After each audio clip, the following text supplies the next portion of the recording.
Welcome to tonight's design talk in our series, which we're doing bi-weekly at the moment. It's nice to see some new faces on here today, and those of you that have been with us for some weeks, I would say now, it's lovely to have you back, and absolutely welcome to the time tonight.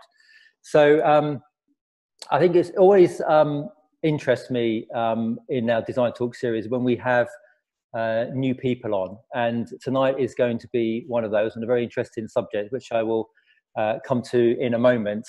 I'm just going to talk for a few seconds just while we allow people to join us. Normally they join us a few minutes late, which is fine. So at the end of tonight's talk by Michael, who I'll introduce in a second, we're going to be just having a short Q&A time. Well, we're going to have a Q&A time. Short depends on how many questions you ask, where we'll be open to have some conversations about subject matter in hand of biophilic design. And Helena will join us for that as well. You'll see her tucked up on the screen as well tonight. So there'll be the three of us here to answer any questions that you may have. Now, you're welcome to submit those by a chat button. So if you look on the bottom of your Zoom, you'll see a chat button. If you'd like to send any questions you have throughout the time, we'll collate them and bring them up for you at the appropriate time, and I'll host that conversation.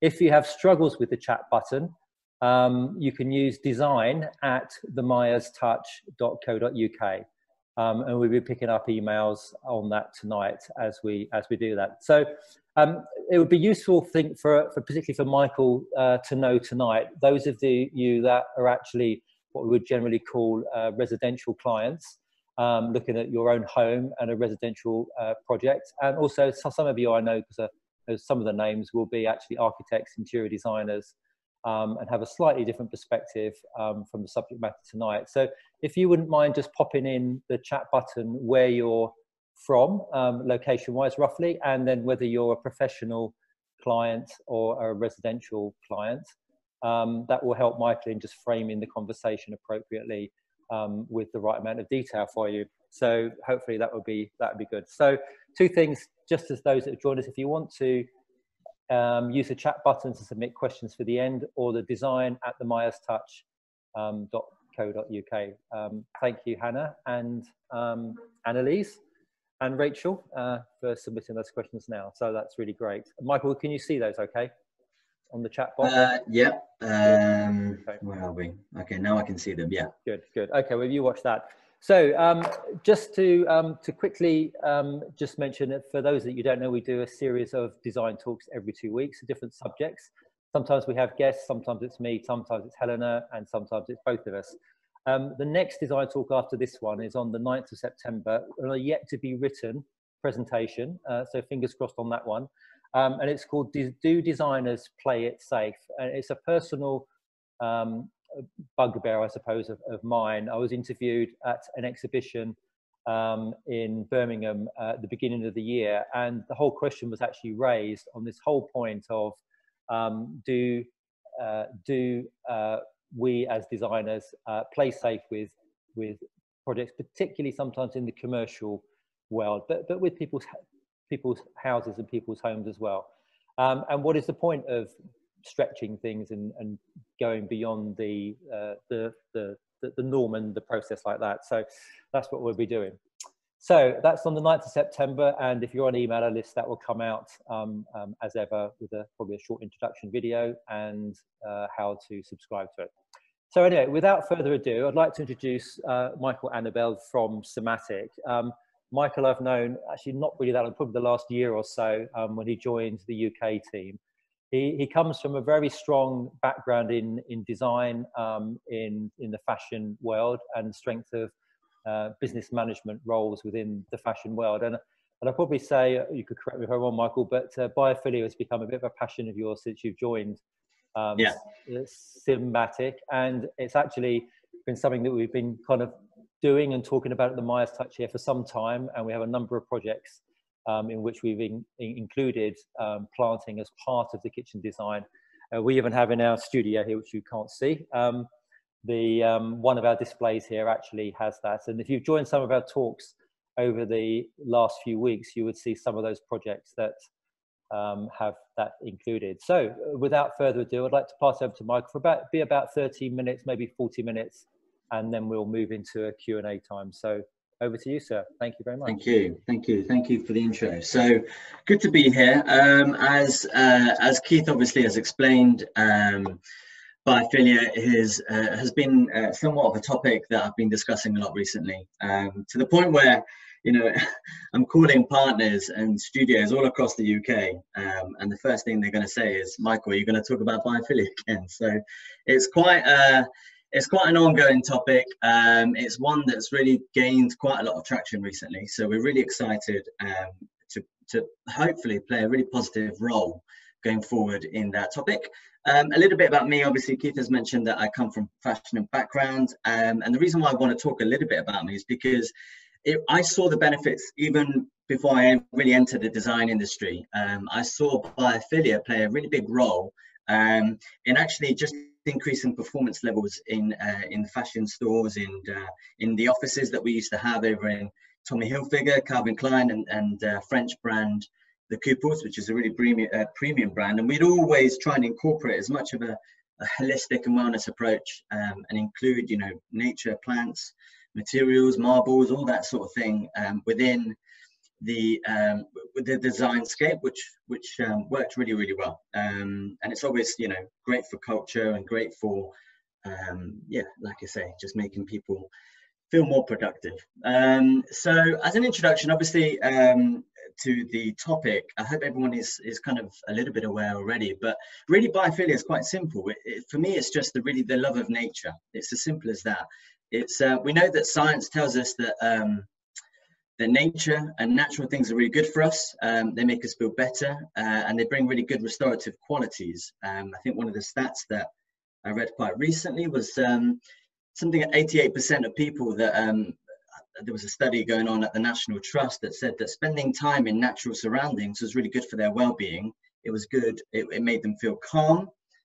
It made them feel relaxed. It was good for their mental health, helped with anxiety and all that sort of thing. So we know that being surrounded by nature makes us feel really, really good. And that's always a really, really good topic to kind of promote, certainly inside.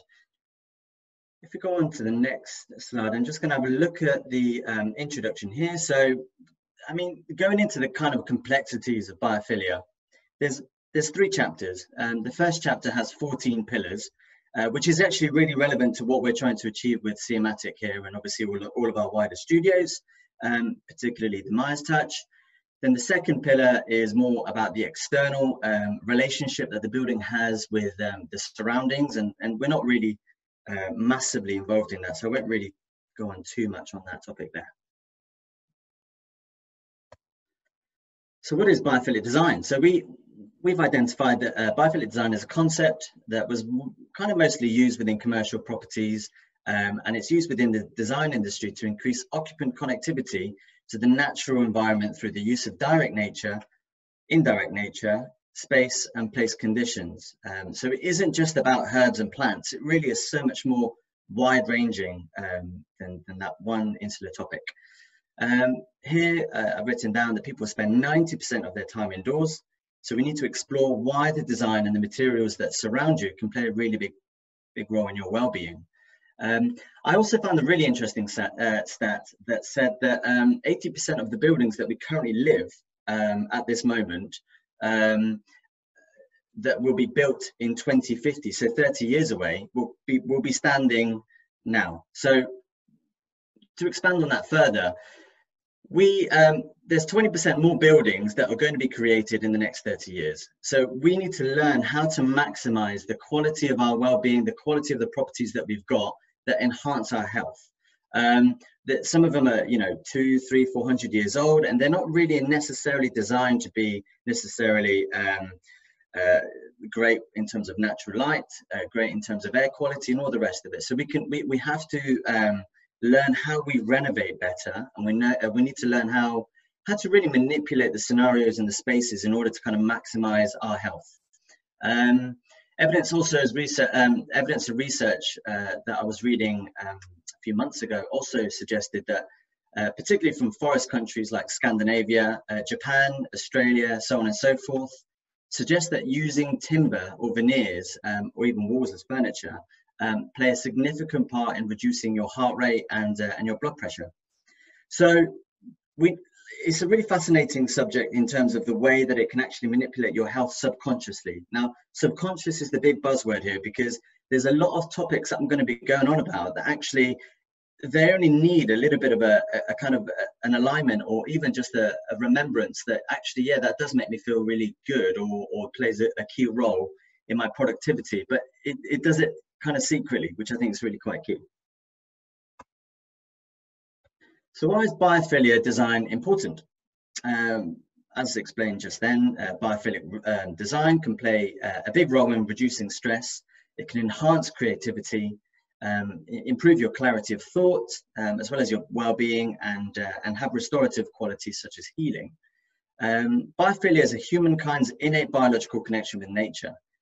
It does little things, and again, that subconscious word that I was using, it does things such as explain why crackling fires or crashing waves captivate us.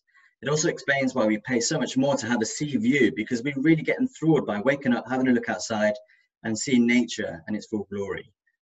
It also perhaps explains why shadows and heights instill fascination and fear, and why animal companionship or even strolling through a park contain restorative healing effects.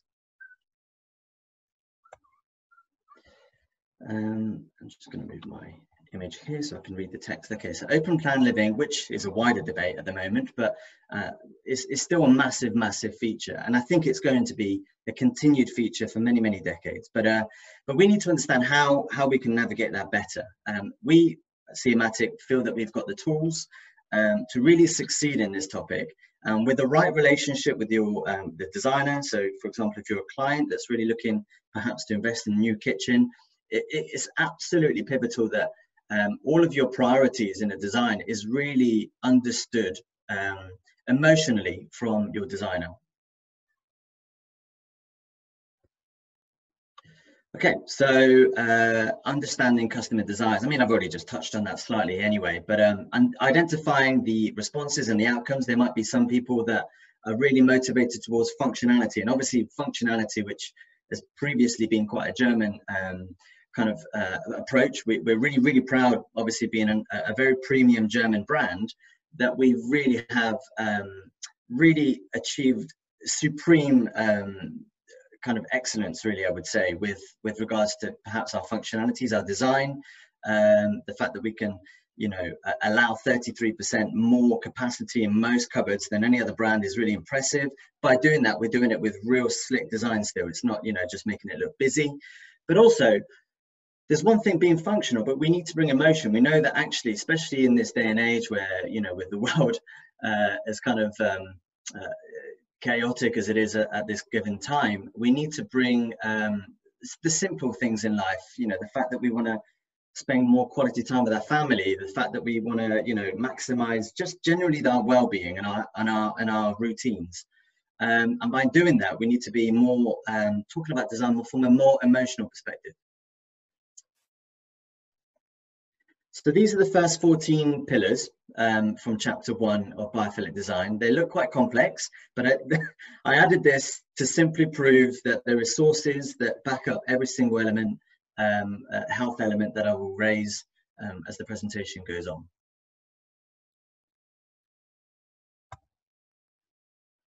So the visual connection with nature, which is the most fundamental and obviously the priority for most people.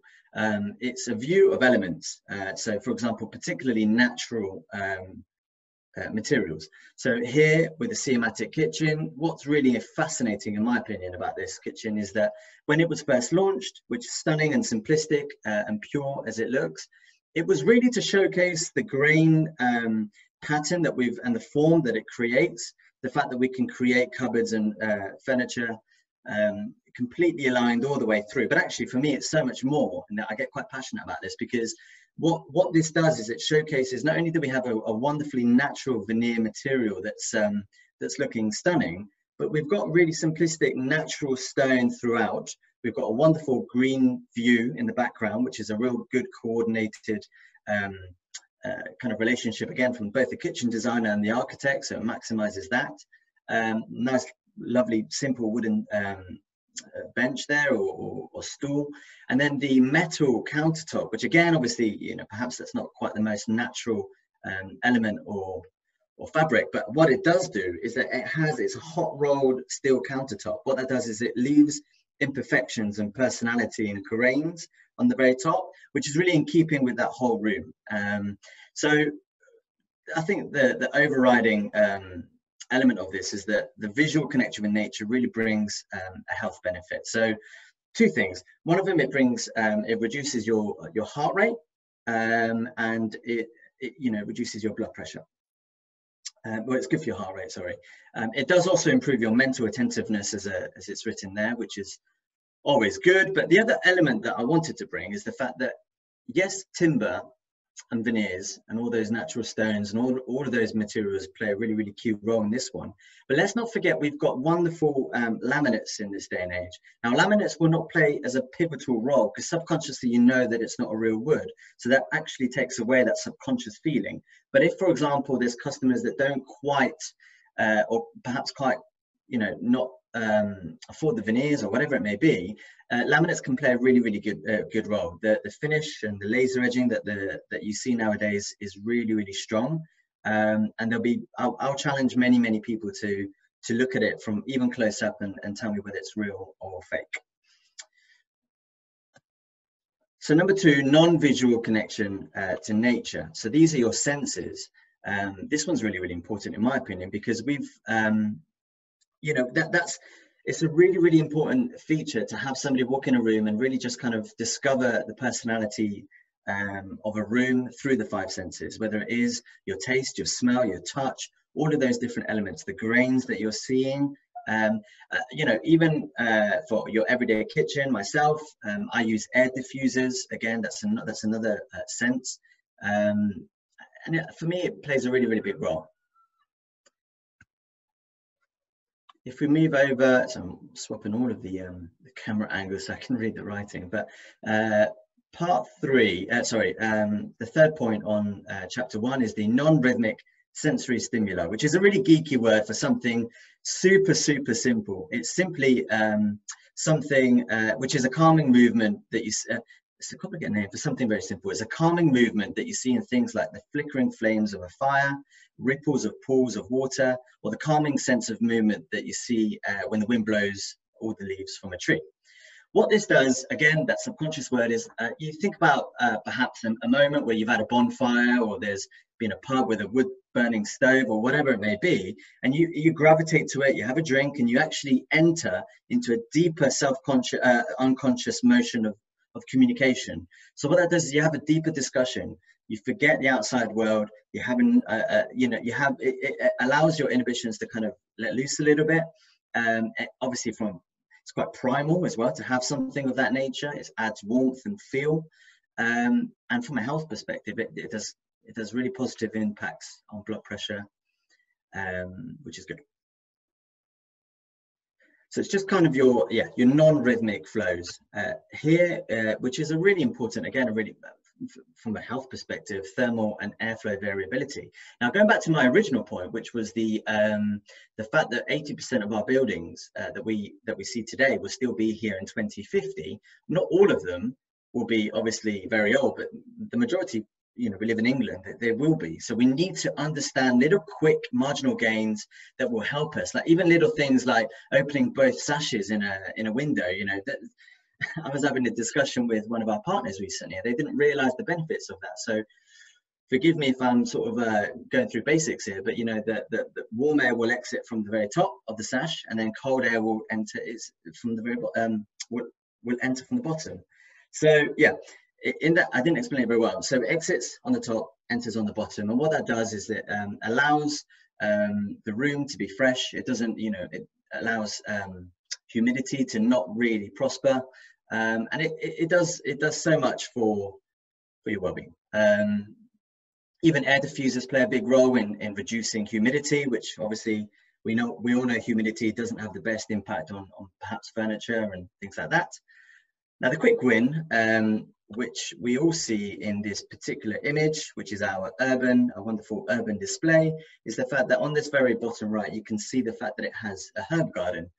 Now, our herb gardens are kind of we've come across a secret gem here, really, because what this does is that if you're careful with the plants that you choose, perhaps even if it's basil, even aloe vera, bamboo, palm, not all of those for cooking purposes, but what they do is they release oxygen in the daytime, and then they remove the CO2 at night. So they play a really key role for your downstairs living space. However, there's other plants that do a complete reversal, and they remove the CO2 during the daytime and they release oxygen at nighttime. So we call them, I say we, the biophilia world would call them kind of an upstairs plant. So these include lavenders, ferns, things like that. We've also had case studies where perhaps, you know, from a designs perspective, they've got lots of children that do lots of drawing in the kitchen, whatever, painting. Artists that live remotely, that wanted to invest in a new kitchen. Now these all little marginal gains could be the fact that those paints that are used, they naturally release some form of toxins, and what those plants do, if you cleverly align them very well and have them that they kind of take away that during the nighttime, is that it makes your airflow even more healthy. Now, the presence of water is something actually we don't massively play a really big role in, obviously, as a furniture provider. I have seen some wonderful businesses. There's one called Vidir, based in Birmingham. They do aquariums, and what they do is, you see them around offices. They add feelings of tranquility, and they actually increase concentration. And what Vidir, I think his name is, the company's name, is they just they try and incorporate aquariums within kitchen spaces and things like that. So dynamic and diffuse lighting. Now, for me, this is a really wonderful topic because natural light is fundamental. It helps with our circadian rhythms, which I'll touch on a little bit later on. But what this does is, Seamatic, we offer not only through our recess channels on our islands and on our, just underneath our countertops, we also offer particular lighting underneath our shelvings. And what they do is they're all remote control, so they actually set the tempo for whatever day or whatever evening you've got ahead of you. Perhaps it changes it for social gatherings at nighttime, and we know, as pubs have already discovered many decades ago, if you are clever enough with your lighting, you'll captivate a mood better and you'll have better custom, right? It's one of my little pet hates is when I go to a really beautiful bar and it's just too bright, I'll be out. So it's one of those that we can really maximize the mood, and just kind of make the environment a little bit better on that one. Here we've got another system, which is the connection with natural systems. The awareness of natural processes, especially seasonal and temporal changes, which allow healthy ecosystems. Now, what this image will portray is one of the very beginning images that I showed you. Do you remember when I kind of discussed a little bit about the veneer grains and how we really concentrated on how they align really well? Well, this is the image from the other side, which obviously shows you the stunning view that they've got, the amount of natural light that's coming through. And again, just a little tip here, it's not something that everyone does, which is just regularly clean the windows, which does allow greater quality of light to stream in. It's a little tip, but believe me, the amount of wonderful kitchens I've been to over the years, whether it's clients, even studios, and the windows perhaps aren't quite as clean as they should be, it really does impact the mood and the light that streams in. So that's just a little one, but yeah, just having that relationship with your designer, and making sure that they really maximize the ability that the room has in just kind of enjoying the view. Now, I've just been doing a luxury presentation with all of our dealers, and for me, whilst we talk about biophilia, I posed a really good question to many of our dealers that was, what is the most luxurious thing you have, especially post-COVID, where we've really reflected upon the value of life and our health and everything else. Now, I spoke of a topic, and there was a few agreements around that the best and the most luxurious thing is one things that add functionality, but equally it's having a view, an unimpeded view. When you think about how lucky we are if we have a wonderful view, especially of this nature, it's one of the, it's amazing how simplistic we really are, and how complex it can be as well to have something so beautiful and obviously incorporating it. So those are the 14 pillars, and the following 3 that we've got here, which we do play a little bit of a role in, are as follows. So the biomorphic forms and patterns. Now, the way I can explain this is you've got textured and numerical arrangements. So, so aligned veneers, again, there's countertops of stones. Now, what they do is, the way I see this image really carefully, is that you've got you've got kids' toys there, you've got magazines scattered all around. It's quite a busy household, but actually, obviously they're an affluent family, perhaps they've got a wonderful kitchen and an amazing swimming pool. But what our cabinets do, amongst perhaps the kind of organized chaos that you see, is they bring form and order, and that's a really good lifestyle. Perhaps if somebody's got a really busy job, you know, that they come in and there's still chaos of toys everywhere. There's something simplistic about having cabinets of veneers or tables that have a really wonderful order and behavior and pattern, and that is a really good balance to have. So you've got something that's clean cut, sharp, amongst organized kind of chaos. So we do play some form of a role on that one. The natural analogues, again, this is a role that we can play, which for me, it's about the circadian rhythms. Now, it's all about our body cycle. Circadian rhythms are about our own body cycle, the way that we react to light, the way that we react to nighttime, and the fact that we get tired at certain patterns of the day. It's kind of your body understanding your patterns of your own life. And so, you know, circadian rhythms are the reason we feel most productive in the morning. I don't know if anybody has identified that skill set within their own work cycle. For sure, if I have something important or a presentation to complete, I'll get them done between 8 and 12 o'clock, because that is my most concentrated hour. The rest are more of my phone calls and whatever. And that's just me understanding what hours I peak at. And that is because of my circadian rhythm. There's another reason, or another example, that in a previous life I was doing a lot of musician. I was a musician. I did a lot of work with other musicians, and it's funny how that industry that comes alive at night. Not because gigs are at night. It's because the writing, the recording, everything happened just before like 11 or midnight, and that's our circadian rhythms almost releasing, knowing that our bodies, that our brain capacities coming near the end of their day's journey, so that all the stresses and strains of life is released, and all that's left is your thinking process. So therefore you can create songs or write songs or you know, play music, whatever it may be. So that is, again, just an example of what a circadian rhythm can do to one's body. And again, bringing it back to this image, having the most available natural light as seen in here will play a big role within your circadian rhythms. Complexity and order. So this is really that relationship, not really within a kitchen topic as such, but it's more about architects finding the outer surroundings and creating spaces that have a really wonderful relationship with the kind of landscape that surrounds it. Bring in hierarchy and so on and so forth.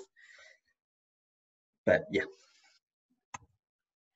So, biophilic design and schematic. Now, I've already explained a little bit about how we harmonize quite well with the rules of biophilic design. The connection schematic have with biophilic materials are important. But nothing can be achieved without the true biophilic understanding between our clients and your kitchen designer. Allow your designer to understand your priorities in order for them to weave all of the marginal gains that biophilia brings. Now, like, I really want to add this because I know it's really simple, and most people should know this.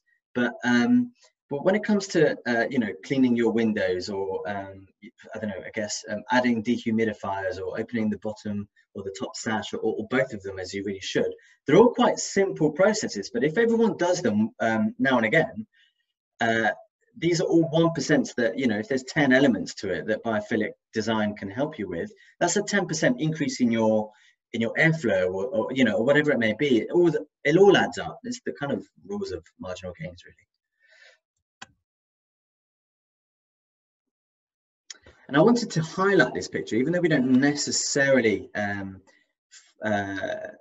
feature in this biophilic rule, which is prospect.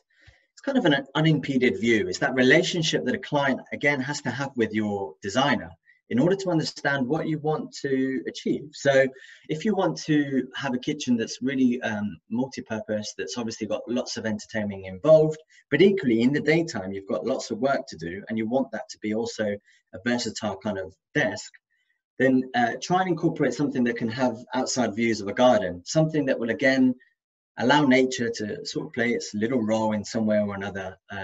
It's something so simplistic, and something that that perhaps is done already, but it really does a lot in terms of, again, health.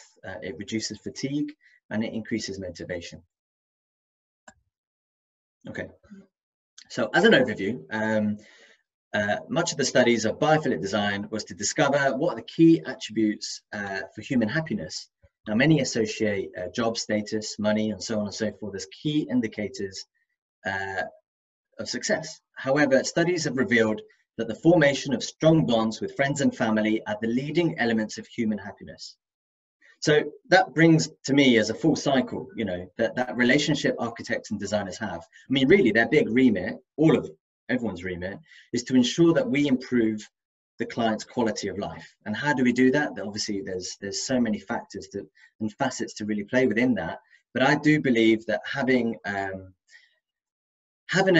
mindset, a biophilic mindset, just does a lot, especially given how much focused we are on sustainability, how much more focused we are on home cooking now at the moment, especially post-COVID, and all those little natural tweaks that we've made over the last few months. I think it plays in really, really well.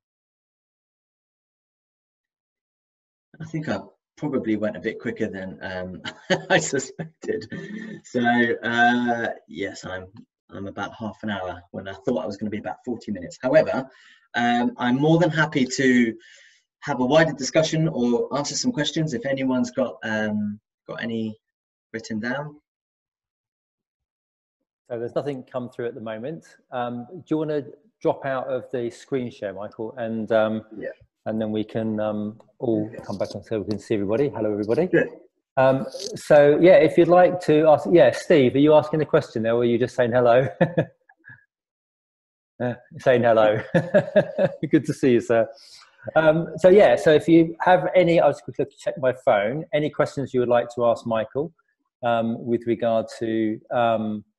Whilst people type, I do have a subject that I can talk about biophilic design, actually, that I think is going to be a really big shift. Now, in the market world, in the property market world, traditionally we see properties that are bought, with a 4 or 5 bedroom house that's quite big, maybe 3, 4, whatever. And the goal is to ensure that we don't lose bedrooms or living spaces, in order for us to concentrate on our emerging value as we move on. Now, what I am noticing, and what I've been reading a lot, particularly from one architect, that I really feel passionate about as well, which really does incorporate biophilia, is the fact that we now need to look at the value of property in how it impacts the quality of our life. So, if it does mean having a 4 bedroom house that actually is changing into a 2 bedroom house, yes, traditionally you might be losing the value in what estate agents look for, but you're massively increasing the quality of your home. And I think biophilia is playing a big role in that, because you're knocking walls down that bring extra light, that have more, living walls perhaps in some areas, or whatever it may be. And I think that open plan, the open plan kind of topic as such, has been a really big role. And I just think, yeah, it was something that that I thought midway through, and I was going to mention it, but I've only forgotten it until the very end. But it's something to really think about, especially if you're having a new kitchen or you're thinking of having a new kitchen, because that is really the central part of your home. No, that's really good. In some of our talks actually that we've done over the while, those that have you been on my Light, Space and Laughter presentation, whether it's here or you've seen it at Grand Designs, yeah. One of the things that we particularly, which I think is fairly unique to the industry, is we approach kitchen design from a completely different space. And very, very quickly, most kitchen planners, as I call them, approach from the place of what products you're using and how you start in that particular design place, I suppose, really.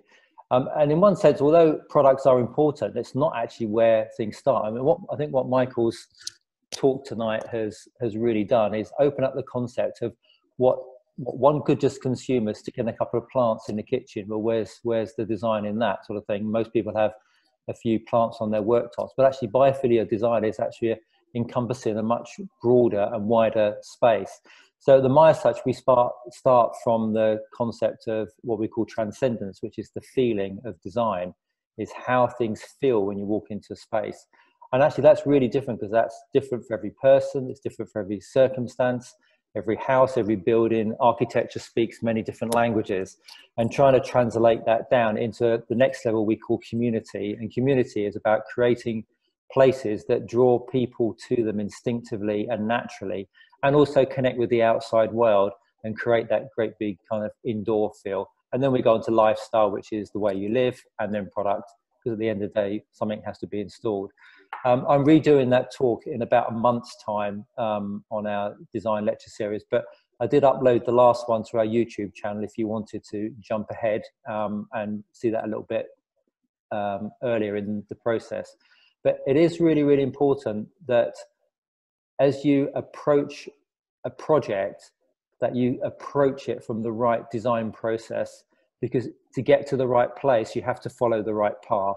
Otherwise, you can spend a lot of money sometimes ending up in a situation where you walk into a room and it's not everything you hoped that it would be.